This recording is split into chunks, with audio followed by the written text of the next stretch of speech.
Hello everyone. This question appears in class 6 NCERT chapter of decimals.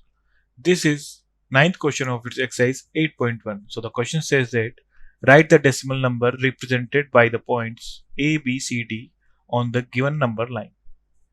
So point A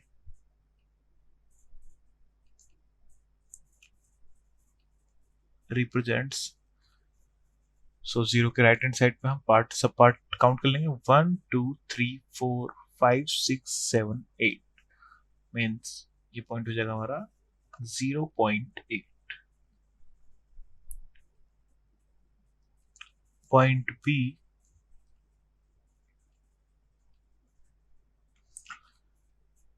हम देख लेंगे 1 से count करेंगे कितने सब डिवीजन आगे हैं 1 2 3. सो हो जाएगा हमारा 1.3.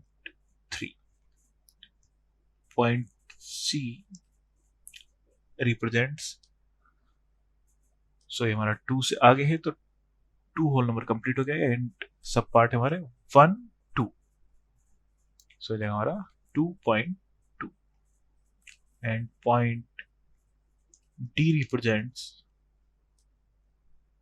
सो 2 और 3 के बिटवीन लाई कर रहा है मींस 2 पॉइंट एंड सब पार्ट काउंट कर लेंगे हम 1 2 3 4 5 6 7 8 9. सो हो जाएगा 2.9.